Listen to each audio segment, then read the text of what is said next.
Family വ്ലോഗുകളുടെ മലയാള മനസ്സുകളിൽ വലിയൊരു സ്ഥാനം തന്നെ പിടിച്ചുപറ്റിയ താരമാണ് KL ബ്രോ ബിജു. യൂട്യൂബിലൂടെ ലക്ഷങ്ങൾ വരുമാനം സമ്പാദിക്കുന്ന ഒരുപാട് ഫാമിലികൾ ഇന്ന് കേരളത്തിലുണ്ട്.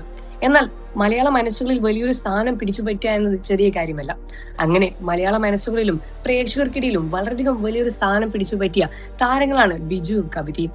KL ബ്രോ ബിജുവിനെ പറ്റിയുള്ള വീഡിയോകളും വാർത്തകളും എല്ലാം സോഷ്യൽ മീഡിയയിൽ ഇടയ്ക്കിടെ വലിയ രൂപത്തിൽ ചർച്ചയാകാറുണ്ട്. ഏകദേശം 80 മില്യൺ സബ്സ്ക്രൈബേഴ്സ് ആണ് ഇവരുടെ യൂട്യൂബ് ചാനലിലുള്ളത്. കേരളത്തിലെ മിക്ക സെലിബ്രിറ്റികൾക്ക് ഉള്ളതിനേക്കാൾ കൂടുതൽ സബ്സ്ക്രൈബേഴ്സ് KL ബ്രോ ബിജുവിന്റെ ചാനലിലുണ്ട്. തന്റെ ജീവിതത്തിലെ ചെറുതും വലുതുമായ വിശേഷങ്ങളെല്ലാം സോഷ്യൽ മീഡിയ വഴി താരങ്ങൾ പങ്കുവെക്കാറുണ്ട്. ഫാമിലി വ്ലോഗ് ആയതുകൊണ്ട് തന്നെ ഇവരെല്ലാവരും മലയാള മനസ്സുകളിലും വലിയൊരു സ്ഥാനം പിടിച്ചുകെട്ടിയിട്ടുണ്ട്.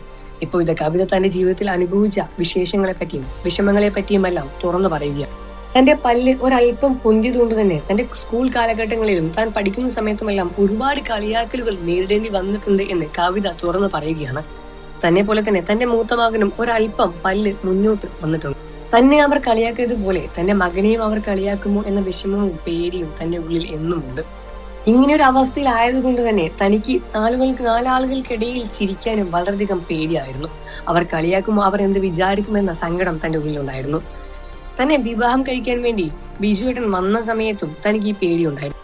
പല്ല് പൊന്തിയതുകൊണ്ട് തന്നെ ഇഷ്ടപ്പെടുമോ, തന്റെ കല്യാണം നടക്കുമോ എന്ന് വരെ തനിക്ക് സംശയമുണ്ടായിരുന്നോ എന്നാണ് കവിത പറഞ്ഞത്. എന്നാൽ ബിജുവേട്ടന് തന്നെ വളരെയധികം ഇഷ്ടപ്പെടുകയും തന്റെ ചിരിയാണ് ഏറ്റവും ഇഷ്ടമായത് എന്ന് പറയുകയും ചെയ്തു. അതിനുശേഷമാണ് ഞാൻ ആളുകൾക്കിടയിൽ ചിരിക്കാനും തുടങ്ങിയത്. ബിജുവേട്ടൻ പറഞ്ഞതിനേക്കാൾ കൂടുതൽ വലുതായിട്ട് എനിക്ക് വേറെന്താ ഉള്ളത്. അതുകൊണ്ട് തന്നെ ആരുടെയും മുന്നിൽ പേടിക്കാതെ തന്നെ ഞാൻ ചിരിക്കാനും തുടങ്ങി. എന്നാൽ താൻ അനുഭവിച്ച പ്രശ്നങ്ങൾ തന്റെ മകൻ അനുഭവിക്കരുത് എന്ന ചിന്തയാണ് കവിതയ്ക്ക് ഇപ്പോൾ ഉള്ളത്. അതുകൊണ്ട് തന്നെ തന്റെ മകന്റെ ചികിത്സയുമായി മുന്നോട്ട് പോവുകയാണ്. തന്റെ മകനെ കൊച്ചിയിലാണ് ഡെന്റൽ ട്രീറ്റ്മെന്റ് ചെയ്യുന്നത്.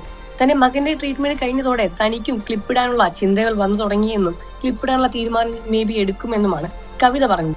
ചാനൽ തുടങ്ങിയ നാളെ മുതൽ കവിതയുടെ പല്ലിനെ പറ്റി ഒരുപാട് സംസാരങ്ങളാണ് യൂട്യൂബിലൂടെ എല്ലാം തന്നെ പുറത്തു വിടുന്നത്. എന്നാൽ നേരിട്ട് കാണുമ്പോൾ അത്ര പ്രശ്നങ്ങളില്ല, ക്യാമറ ആംഗിളിലെ പ്രശ്നങ്ങളായിരിക്കും നിങ്ങൾക്ക് തോന്നുന്നത് എന്നുമാണ് ബിജുവും പറഞ്ഞത്. എന്നിരുന്നാലും ഇരുവരുടെയും മനസ്സ് വളരെയധികം പാവമാണെന്നും ഇരുവരെയും ഒരുപാട് ഇഷ്ടമാണ് എന്നും പ്രേക്ഷകരും പറയുന്നുണ്ട്.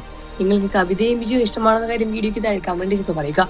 വാർത്തകളും വിശേഷവും എത്രയും പെട്ടെന്ന് അറിയാൻ നമ്മുടെ വീഡിയോ ലൈക്ക് ചെയ്ത് ചാനൽ ഒന്ന് സബ്സ്ക്രൈബ് ചെയ്ത് സപ്പോർട്ട് ചെയ്യണം ഫ്രണ്ട്സ്.